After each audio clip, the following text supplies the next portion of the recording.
The sound of shattering glass pierces through our usually quiet home, followed by my mother-in-law's shrill voice. I freeze at the front door, keys still dangling from my fingers, wondering if I should just turn around and head back to work. I'm Adriana, and until 3 weeks ago, my life was beautifully ordinary. Now it's a minefield of passive-aggressive comments and mounting tension, all because my in-laws lost everything in a failed investment scheme and moved into our guest room. "This window was perfectly fine before you started meddling with it, Ryan." Karen's voice echoes through the foyer. "If you had just listened to your father." "Mom, please," Ryan interrupts. "I was trying to fix the draft you kept complaining about." I step inside, my heels clicking against the hardwood floors. The argument stops abruptly. Three heads turn toward me, Ryan looking relieved, Karen's lips pursed in disapproval, and Thomas pretending to be deeply interested in his phone. "You're home early," Karen says, her tone suggesting I'm interrupting something important. "Client meeting got canceled." I survey the scene. Shattered glass everywhere, the living room window now sporting a gaping hole, and my husband clutching a screwdriver like it's evidence in a crime scene. "Well, since you're here," Karen continues, "perhaps you can explain why your windows are so poorly maintained. In our old house." "So, our old house that we lost because you trusted that con artist?" Thomas suddenly snaps, making Karen flinch. The room goes deadly quiet. I watch Ryan's face contort with discomfort, that familiar expression he gets whenever his parents start picking at old wounds. He's been wearing it more frequently lately. "I'll call someone to fix it," I say, reaching for my phone. "We can't afford a professional," Karen interjects. "Ryan can do it." "Ryan has work," I counter, feeling my jaw tighten. "And this needs to be done properly." "Are you suggesting my son isn't capable?" "I'm suggesting my husband has other responsibilities." Ryan steps between us, glass crunching under his feet. "Mom, Adriana's right. I should focus on work. We need the income, especially now." The "especially now" hangs in the air like smoke, choking us all with its implications. Karen's face reddens, and Thomas finally looks up from his phone, his expression darkening. "Of course," Karen says softly, dangerously. "Heaven forbid we inconvenience your precious routine. Though you seem to forget who paid for your college education, Ryan." "That's enough," I snap, surprising myself with the edge in my voice. "I'm calling the window repair service. End of discussion." As I dial the number, I catch Karen whispering to Ryan, "She's always been controlling, hasn't she? I warned you about marrying someone so dominant." My fingers tighten around the phone. 3 weeks. It's been only 3 weeks of their presence in our home, and already I feel something dark taking root inside me. Something that wants to remind Karen exactly who owns this house, who pays the bills, who actually has control here.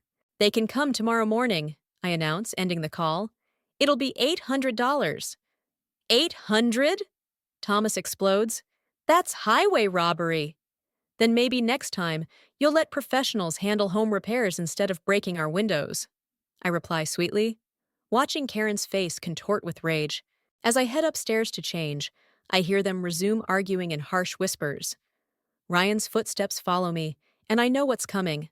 Another plea for patience, another reminder that they're family, another promise that this is temporary. But standing in our bedroom, looking at the family photos on the wall, I make a decision. This isn't about a broken window. It's about boundaries, respect, and power. And if they want to play games in my house, they're about to learn that I can play too. I just need to decide how far I'm willing to go to teach them that lesson. The moving boxes multiply like cancer cells, spreading through our once pristine guest room. I stand in the doorway, watching Karen arrange her crystal figurines on every available surface, while Thomas grunts and pushes furniture against walls that were never meant to accommodate their life's possessions. "This room really is quite small," Karen says, not looking at me. "And the lighting is terrible for my collection." I dig my nails into my palm. "It's a guest room, Karen. It wasn't designed to be a permanent residence." She places another crystal swan on the dresser, precisely adjusted to catch what little light she deems acceptable. "Well, we'll just have to make do." though I noticed that office of yours is significantly larger. That office pays for this house, I reply, the words sharp enough to make her pause. Thomas emerges from behind a tower of boxes, his face flushed. Karen, leave it alone. We're not in a position to. I'm simply making an observation. She cuts him off, her voice honey-sweet. After all, family should be able to have honest discussions.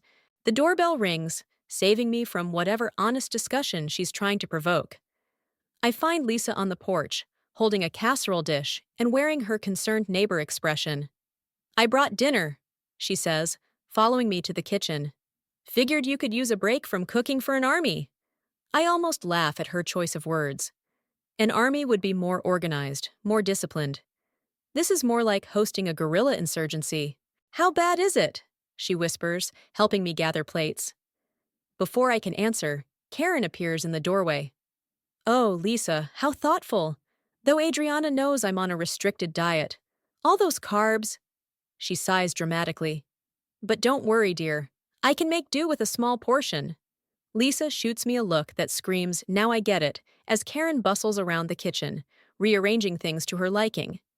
When she reaches for my grandmother's antique serving bowl, something in me snaps. Don't touch that, I say, my voice low but firm. Karen freezes, bowl in hand. I was just. Put it back. The kitchen goes silent. Even the hum of the refrigerator seems to hold its breath. Adriana.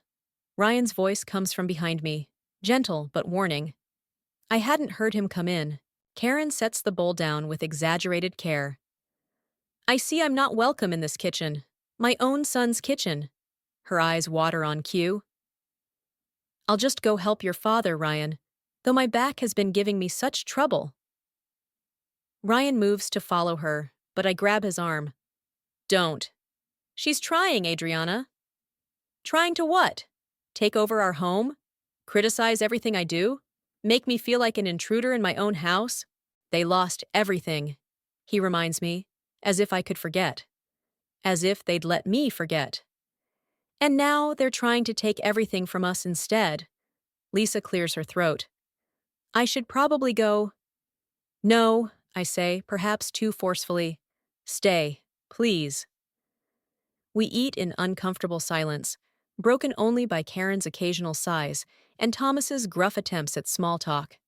Ryan keeps shooting me pleading looks, but I focus on my plate, pushing food around while my mind races with calculations.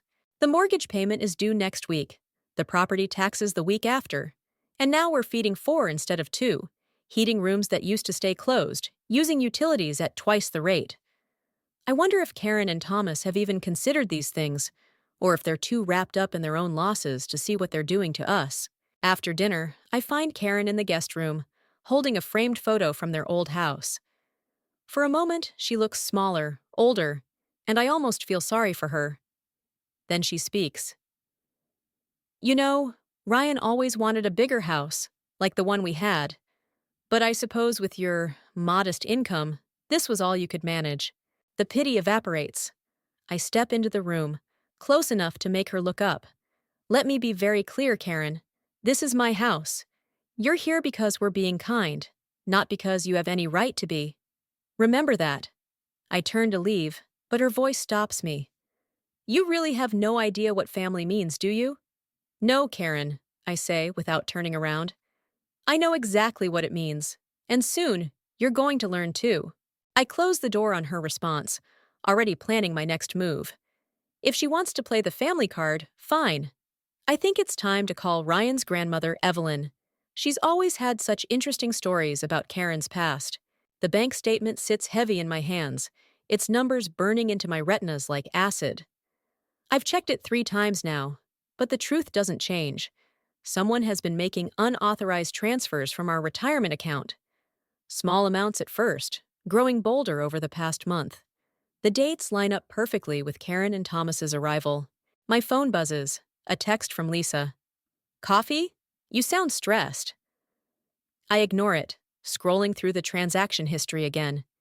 Each withdrawal feels like a personal betrayal, not just of our money, but of our trust. The front door opens, and Ryan's footsteps echo through the house. I hear Karen's voice immediately attached to him like a parasite. Sweetheart, did you remember to look into that investment opportunity your father mentioned? I step into the hallway, bank statement crushed in my fist. Actually, let's talk about investments. Ryan's smile fades as he reads my expression. Karen keeps her plastered on grin, but her eyes narrow slightly. Who has access to our retirement account, Ryan? The silence that follows is deafening. Karen's face doesn't change, but her hands begin fidgeting with her necklace, a nervous tell I've noticed over the past weeks. Only us, Ryan says slowly. Why? I spread the crumpled papers on the hallway table. Then perhaps you can explain these transfers? Ryan leans over the statement, his face draining of color. Karen peers over his shoulder, her expression carefully neutral. Oh, those, she says lightly. Ryan gave us his password when we needed help with some temporary expenses, just until our assets are unfrozen. The casual way she admits it makes my blood boil. You gave them access without telling me? Ryan straightens up, running a hand through his hair. His guilty gesture. It was just supposed to be for emergencies, Mom said. Of course she did. I turn to Karen. How much have you taken so far? Taken? Karen's voice rises an octave. We borrowed with every intention of repaying. Really, Adriana, your attitude about family is quite concerning. Family doesn't steal.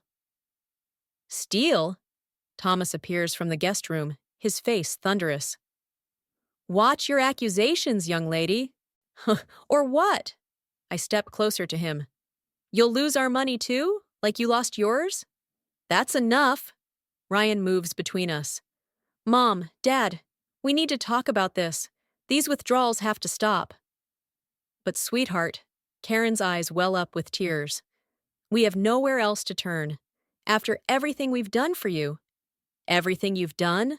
I laugh, the sound harsh even to my own ears. You mean like moving in uninvited? Criticizing every aspect of our lives? And now stealing our savings? We raised him, Thomas roars. We put him through college. And now you're bankrupting him to pay for your mistakes. Ryan grabs my arm. Adriana, please. I wrench away from him. No. Choose, Ryan, right now. Choose between enabling their theft or protecting our future. Karen's tears vanish instantly. How dare you make him choose between his parents and his parents who've been secretly draining his accounts? Ryan looks between us, his face a mask of torment. I can't. We need time to figure this out. Figure what out? I grab my keys from the table. They stole from us, Ryan, while living under our roof, and you're still defending them. Where are you going? His voice cracks slightly. To the bank, to remove your access to our accounts. Karen gasps. You can't do that. Watch me. As I reach the door, Ryan calls out, Adriana, wait, we can talk about this. I turn back one last time, taking in the tableau. Ryan's desperate expression, Karen's calculating glare, Thomas's clenched fists. There's nothing to talk about.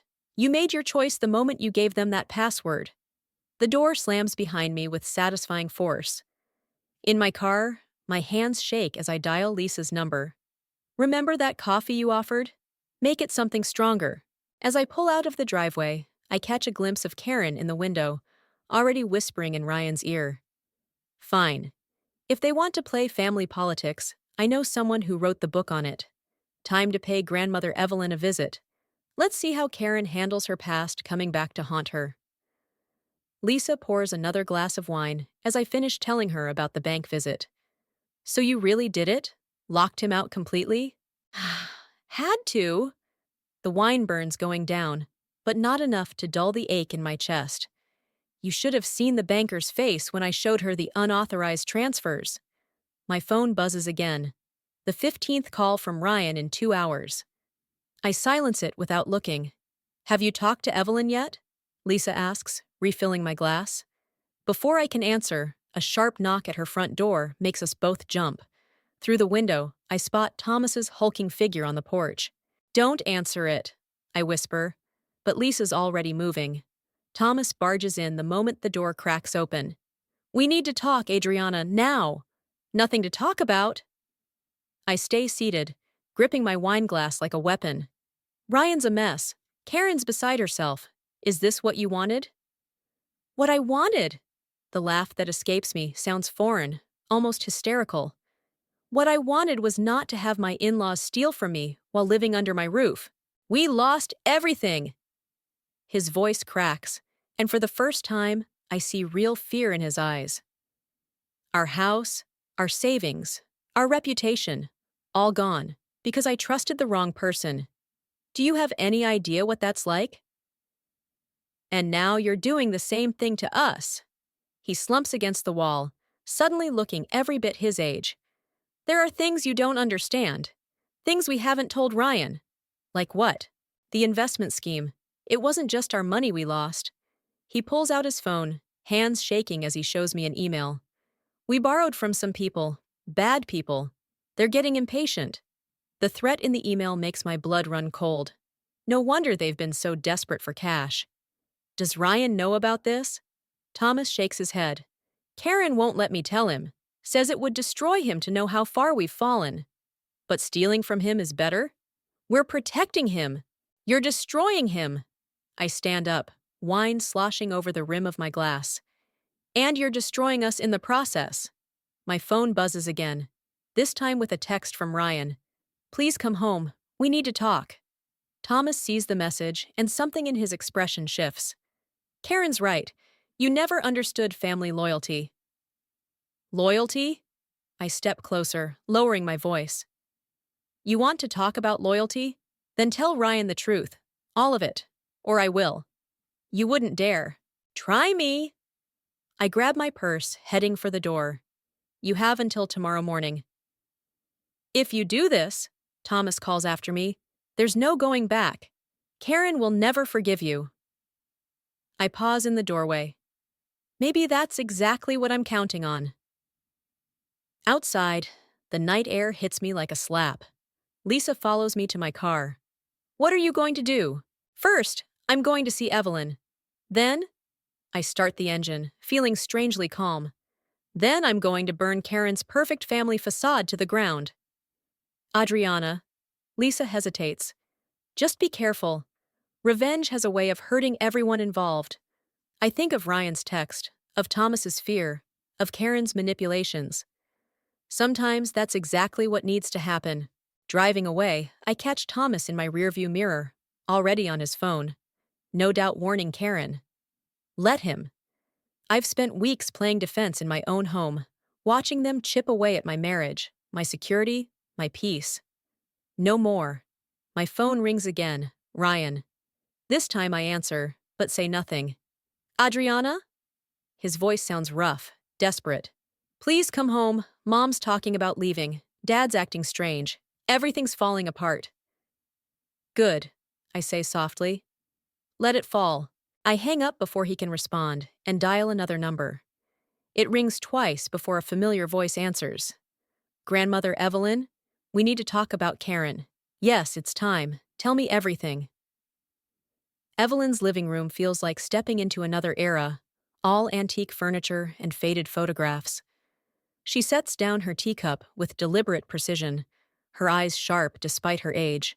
Karen always was a master at playing victim, she says, sliding an old envelope across the coffee table. But she learned from the best. Inside are photographs I've never seen before. Karen in her younger years, standing beside a man who isn't Thomas. Documents with familiar signatures. Bank statements showing patterns I recognize all too well. She did this before? My hands shake as I spread the evidence across the table. To Thomas's brother, James. Destroyed his business, his marriage, everything. Thomas never knew. He always believed James gambled it all away. A knock at the front door makes us both freeze.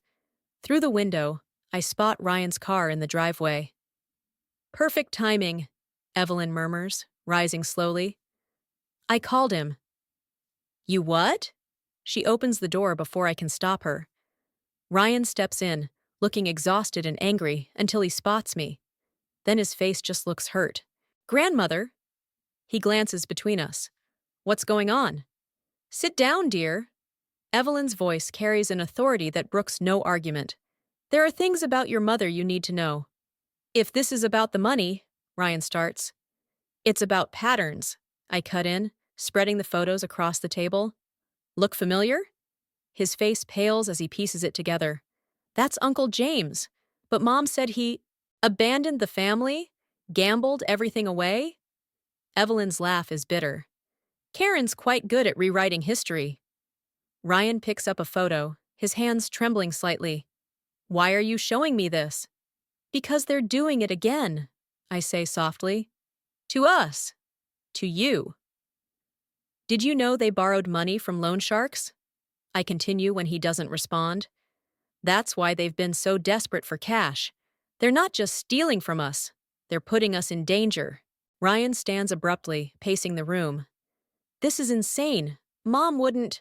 Like she wouldn't steal from our retirement fund? The words come out sharper than intended. His phone buzzes. Karen's face lights up the screen. He stares at it, conflicted. Answer it, Evelyn suggests. But put it on speaker. Ryan hesitates, then accepts the call.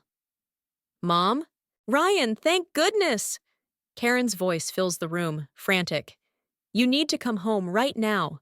Your father's having chest pains, and Adriana's locked us out of everything. We can't even call an ambulance. My laugh surprises even me. Interesting, since I just saw Thomas at Lisa's house. Perfectly healthy. Silence crackles over the line. Mom! Ryan's voice breaks slightly. What's going on? Adriana's poisoning you against us, Karen hisses. Just like she poisoned your grandmother. They're conspiring. Like you conspired against James? Evelyn interrupts coldly. The silence that follows is deafening. Ryan, sweetheart. Karen's voice turns syrupy. Whatever they're telling you. Is it true? Ryan demands. About Uncle James? I did what I had to do to protect our family.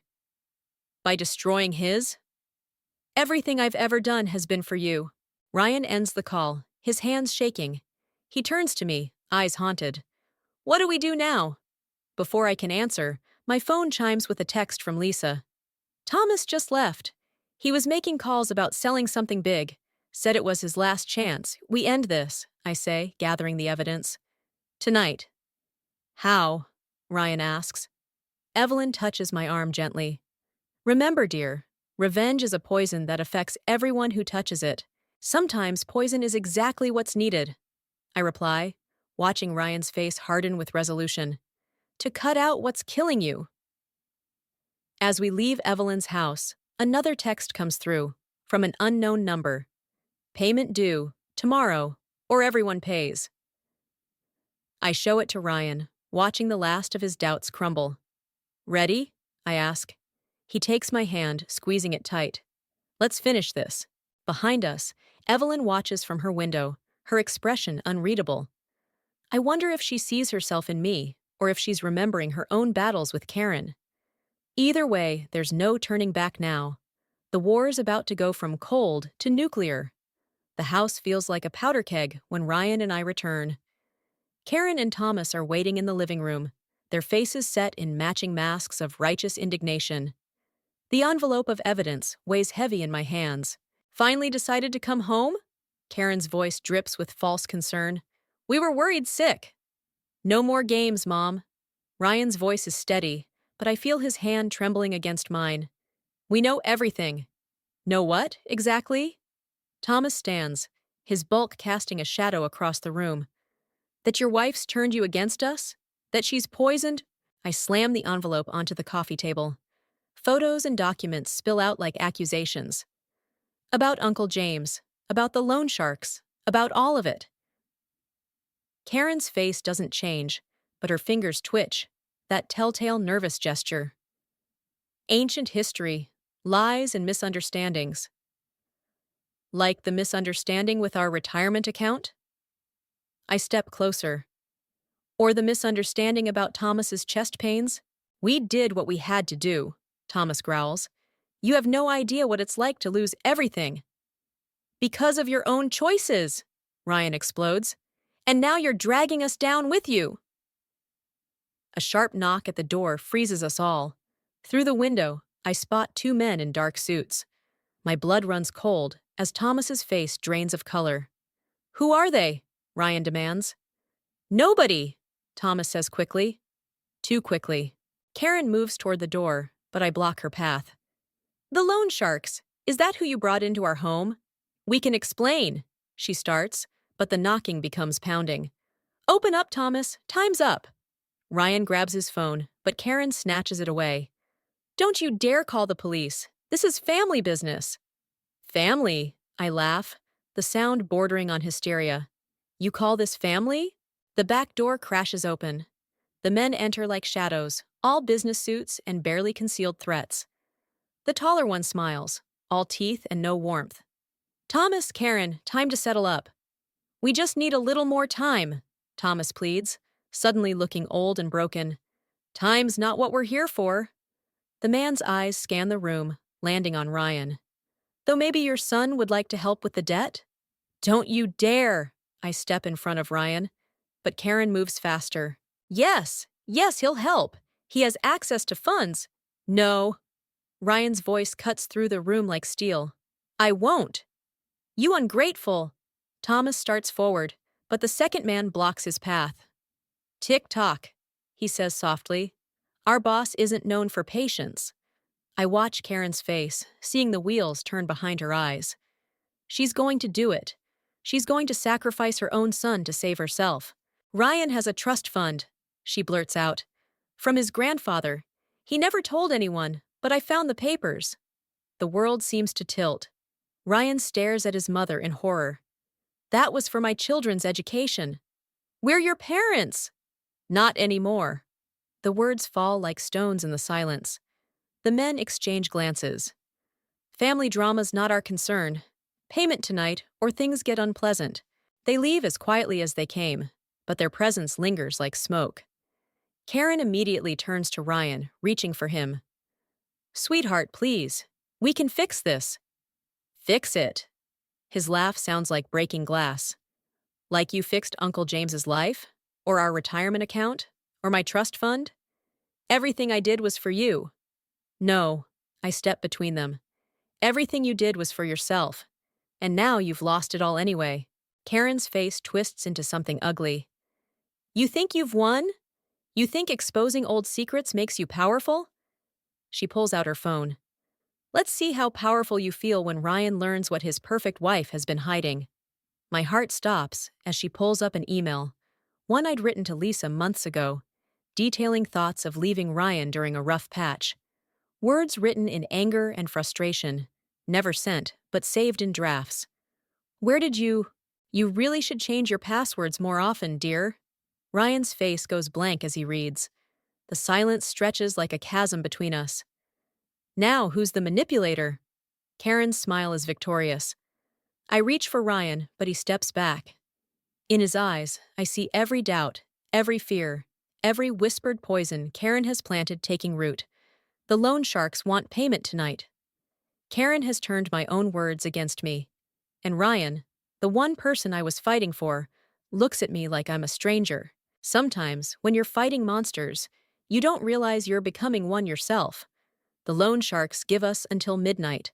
Ryan disappears into his study, leaving me alone with Karen's triumphant smile and Thomas's nervous pacing. But they've forgotten one thing. I still have Evelyn's number. One call is all it takes. The doorbell rings at 11:45. Karen opens it, then stumbles backward as Evelyn sweeps in, followed by a distinguished man in an expensive suit. "James?" Thomas goes pale. "What are you—" "Hello, brother." James's voice is quiet, but it fills the room. "Evelyn tells me you're in trouble again." Ryan emerges from his study, staring at the uncle he hasn't seen in 15 years. "Uncle James?" "The prodigal gambler," Karen sneers, but there's fear in her eyes. "Come to gloat?" James pulls out his phone, showing an email. "No, Karen. I came to repay an old debt. To your loan sharks. The same ones you sent after me all those years ago." The room goes still. Thomas turns to Karen slowly. "What is he talking about?" "She never told you?" James laughs softly. How she orchestrated my downfall? Set up the gambling debts? Convinced you I was stealing from the family business? That's ridiculous, Karen sputters. Thomas, he's lying. Like you lied about his chest pains today? I cut in. Or about Ryan's trust fund. Everything I did was to protect this family. No! Evelyn's voice cracks like a whip. Everything you did was to control it.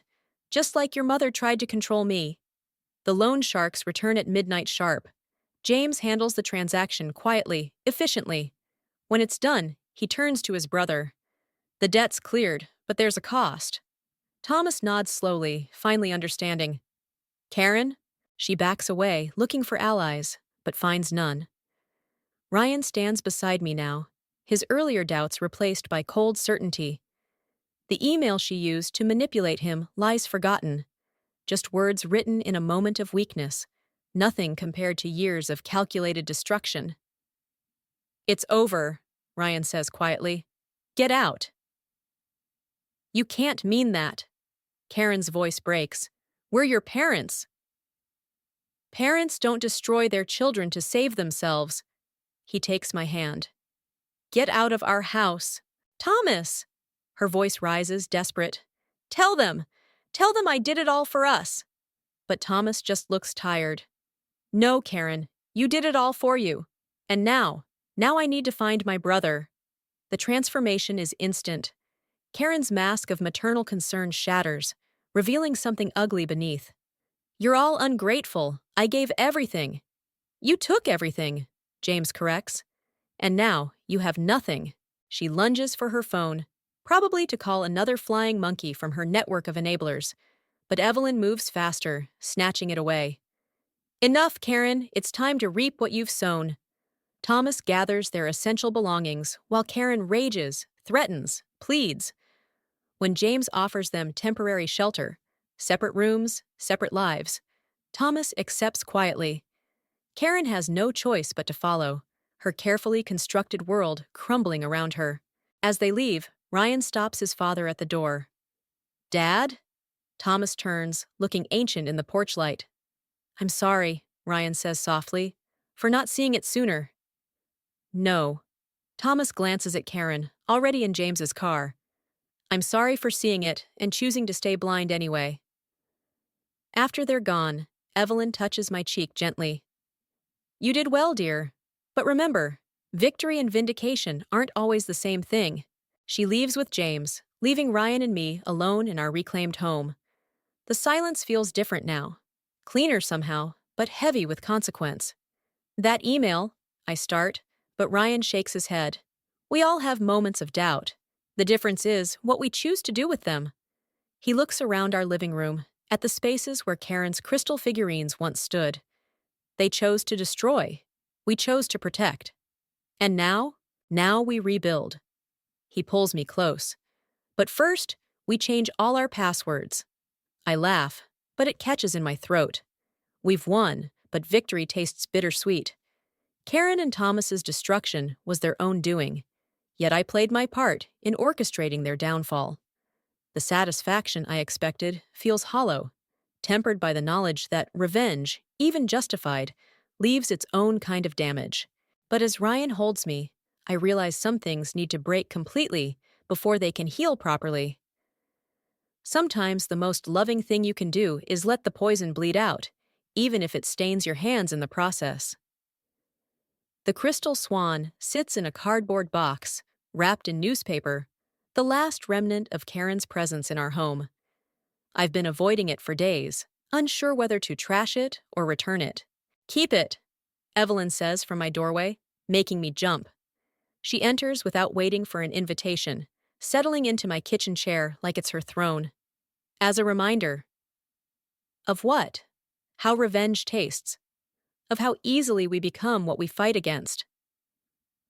She pulls out an old photograph. Karen as a young woman, standing beside Evelyn. They're both smiling. She was like you once, fierce, protective, ready to burn down the world to save what she loved. I'm nothing like her. No? Evelyn's eyes are sharp. I watched you dismantle her life with the same precision she once used on others, the same techniques I taught her, that my mother-in-law taught me. The crystal swan feels heavier in my hands. Why are you telling me this now? Because victory without awareness is just another defeat waiting to happen. She takes the swan, turning it in the light. I didn't just help you because Karen deserved punishment. I helped because I saw myself in you, in your rage, your determination. And I saw Karen in your methods. The front door opens, and Ryan's footsteps approach. He pauses in the doorway, looking between us. Everything okay? Your grandmother was just leaving, I say. But Evelyn doesn't move. Thomas called, she announces instead. He's filing for divorce. Ryan's face remains carefully neutral. Good for him. And Karen? Living with her sister, telling anyone who'll listen how we destroyed her life. Evelyn's smile is sad. The same story I told about my mother-in-law. The same story she'll tell about you. The difference is, we were right, I insist, but the words feel hollow. Were we? Evelyn stands slowly. Or did we just tell ourselves that to justify becoming exactly what we claim to hate? She places the swan back in my hands and moves toward the door. Remember, dear, the most dangerous poison is the kind you don't realize you're drinking. After she leaves, Ryan and I stand in silence, the crystal swan between us like a curse. She's wrong, I say finally. We protected ourselves, protected our future. Did we? Ryan picks up the photograph Evelyn left behind. Or did we just prove that revenge runs in the family? I think of Karen's face that final night, of the satisfaction I felt watching her world crumble, of how easily manipulation came to me, how natural it felt to pull the strings of destruction. What if it's both? I place the swan on our mantel, where it catches the light differently than it did in the guest room. What if protecting what we love sometimes means becoming something we hate? Ryan wraps his arms around me from behind, both of us staring at the crystal swan. Then we make sure we recognize the moment it starts changing us, before we end up with our own collection of broken things and burned bridges. My phone buzzes. A text from Lisa asking if we want to join her family for dinner. Normal life, trying to reassert itself. But nothing feels normal anymore. We've won our house back, our peace back, our lives back. Yet something else has taken root in the spaces Karen and Thomas left behind. A knowledge of our own capacity for darkness. A recognition of how thin the line is between protection and destruction. We should get rid of it, I say, reaching for the swan. No? Ryan stops my hand. Let's keep it, as a warning. I lean back into his embrace, watching the light fracture through the crystal, casting shadows and rainbows across our walls. In its facets, I see Karen's smile, Thomas's defeat, Evelyn's knowing eyes. I see myself, reflected and refracted, both victor and victim of my own revenge. The swan stays on our mantel, not as a trophy of victory, but as a reminder of how easily righteousness can become ruthlessness, how protecting what we love can twist into destroying what we hate. A beautiful, dangerous thing, catching the light just so, warning us to watch for the shadows we cast while standing in the sun. Some poisons, after all, come in crystal containers.